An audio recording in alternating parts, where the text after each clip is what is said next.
And those are the reasons why this camera compared to this camera is actually...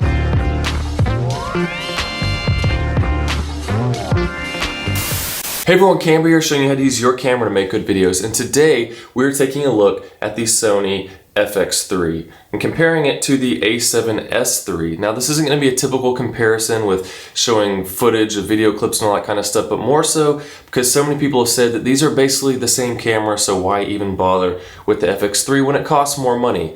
But I'm going to show you why I actually think that this is a better deal than the a7S III. Now I went into this wanting to not like this camera because I had just spent $3,500 on the a7S III, and I made one of my last videos on the best camera upgrades for intermediate filmmakers in 2021. Literally the day before I posted that video, Sony came out with this camera. I started watching a bunch of people's videos and they basically said, hey, it's the same camera, so if you have the a7S III, why bother? Because this thing actually has fewer features and you're paying more.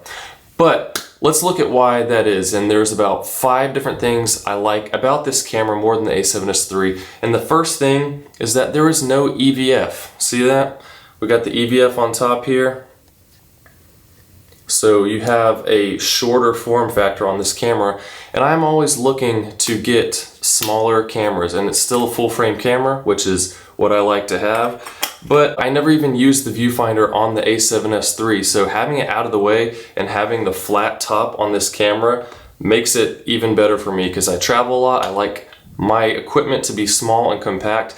I use the a7 III for most of the videos on this channel, and if the a7S III hadn't come out and the a7Siii was the only thing that Sony put out, I would have gone with that camera because it has that smaller form factor. I never use the EVF. I'm always using the viewfinder even when I'm taking pictures, so it doesn't really matter to me that that's gone. Now other people like my wife like to use the EVF for taking pictures because that's mainly what she does, but I would have to make the argument, if you're getting the a7S III for pictures, why not get the a7 III instead, so you can spend $2,000 instead of $3,500 and you're getting double the megapixels. So this is a video-centric camera, and the EVF, I just don't really see a point in having it. So I really like that this doesn't have that. The dials are gone, so the top is almost completely flat. And that also gives you a lot better clearance if you're using a gimbal, because the EVF will get in the way depending on how you have to balance it with what kind of lens you have, and it can hit the back of the gimbal. Whereas with no EVF, it's a flat surface on top. You can easily get more movement and get better angles with your gimbals. So the EVF does not matter to me, obviously, but I'm interested to know what you think. Let me know in the comments if an EVF is something you use a lot, or if you're more so like me, just using the viewfinder, because as I said, it is a video-centric camera. But the FX3 costs $3,900, whereas the a7S III is $3,500, but you do get the same video quality, same camera sensor, all the same video settings. But the EVF is gone, and this costs $400 more, so that's where it comes into question. Well, why does this cost more when it has fewer features, being one of them the EVF? Well, the FX3 also has an added feature that the a7S III does not have, and that is a built-in fan. Now, I don't know how much the EVF costs to manufacture in this camera or the fan costs to manufacture in this one, but for argument's sake, we'll just say that they cost the same amount, so these cameras are pretty much worth $3,500 at this point. Now, a fan isn't something I would have really thought I needed in a camera because I've used this a7S III for a couple months now, have never had any overheating issues in any of my tests, but it has been in the winter time and all my outside tests, and it does get quite hot here in the summer, and I go to places like Dubai and India all the time where it gets extremely hot, do a lot of filming outside, so it is nice to know that I have a fan to keep the camera cool as an option, because one of the things I like is that you can set it so that the fan only comes on when you're not recording. So you could be recording a long 4K 60 frame per second clip where the camera does start to heat up more, but then as soon as you're done, the fan will kick on automatically and cool itself down until you start recording again, so that it'll help keep your camera cooler in between takes. But I'm sure if you've seen other people's videos with examples of the fan, when it's turned on, it's pretty quiet and not really even noticeable, and your audio is still good to go. Now the next thing that adds value to this camera is the built-in cage. As you can see on the top, you have these points where you can put in different accessories, the same on the sides. Now A cage is something I was looking into getting for my a7S III so that I could start adding more accessories to hold and add monitors and things like that to the camera. And looking at the cost of the cage I was going to get for the a7S III, it was going to add another $50 to the camera, which isn't much to add to the cost of this camera, so now we're up to $3,550. But the FX3 also comes with a handle for your built-in cage that has a microphone adapter with multiple channels, so you can have a high quality professional mic hooked up to this rather than just your typical shotgun mic that you plug into the top of your camera. So then when you add in a good handle that goes along with that cage, we're looking at $125 total for the cage and the handle. So now we're up to $3,625 for the a7S III setup with the cage and the handle. But because this handle also has this built-in microphone setup with multiple channels so you can get the better audio and get it straight into the camera, now a comparable multi-channel setup for the a7S III would cost $600.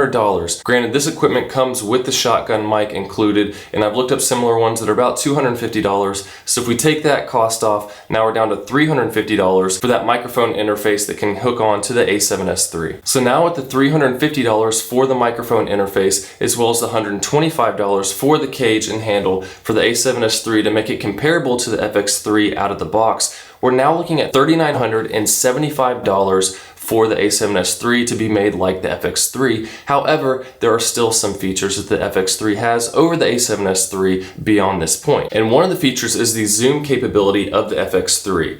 If you look at the front, where the on-off switch is on the a7S III, instead you have a zoom in and out switch on the FX3. So if you have a lens with a power zoom option, you can actually use this to zoom in and out of your shots holding the camera and don't have to continually be using your hand to zoom. But even if you have a lens that doesn't have power zoom, or you're just using a prime lens, you can still use this feature here, zooming in and out with clear image zoom, which I actually use a lot, especially with live events, so I can punch in a little bit closer to my subjects. But the problem with stuff like the a7S III or the a7 III was that when you did that, you could only zoom in increments of 0.1, so you get a jittery in and out motion when you're trying to zoom in if you want to actually use that footage. Whereas with this, you can just hold it slowly. There's two different settings, a slow and a fast mode, and you can zoom in and out without any of that jumpiness and use all of the footage during that time. So that's a great option to have. And the last thing that I really like about this camera is the recording lights that you get on the bottom. You have one in the back here, and then also the recording light glows, and you can set the screen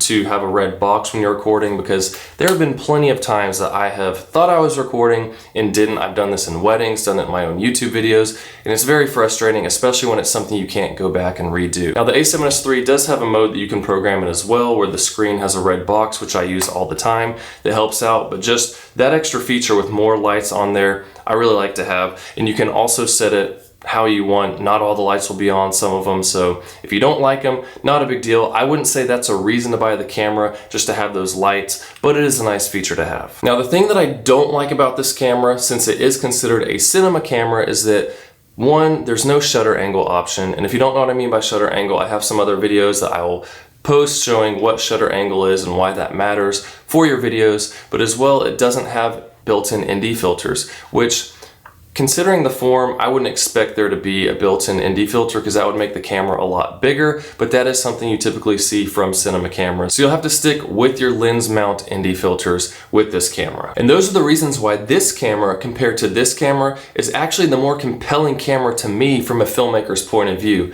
Now granted, you could definitely make the argument, well, with this, what if I don't want the handle? What if I don't want the microphone input? All that other stuff, the cage, I don't care about that stuff. Whereas with this one, you can't get the camera without it. You pay the extra amount, all that stuff comes with it. Well, this is a cinema camera. This is a video-centric camera, and I must say, after using this and using the handle and the steadiness that I got from it, and just, I don't know, I like the smaller compact form, the option of the fan, all those different things. Since this is a video-centric camera, which this thing is as well, I just really like the features in this. Like I said, I didn't want to like this camera at first, but after using it all weekend, I really did, and I think I'm going to be switching to this over the a7S III. So if any of you are interested in getting an a7S III at a discounted price, these things are $3,500. I've had this for about a month and a half, mostly using it for YouTube videos. let me know. We might be able to make a deal, maybe around $3,000 or something. This thing's basically still brand new, and you can get a good deal on an a7S III. So let me know down in the comments if that's something you're interested in. Maybe we could work something out. But if this video was helpful, then please leave a thumbs up. Let me know what you think of both cameras, which one's more compelling to you. As I said, I did not want to like this thing, but I think I'm going to be switching to it once I get someone to buy this one. Either one is good. You got the a7S III, you got a good camera. These are both going to give you the same good video quality, but I just, with all the options this has, I really like it better, even though everyone says they're basically the same. So once again, if you have any questions, leave them below. I'll help out with anything I can. Thanks for watching. Watch more videos. We're gonna have lots of giveaways, all kinds of good stuff, more live videos coming. I will see you in the next one.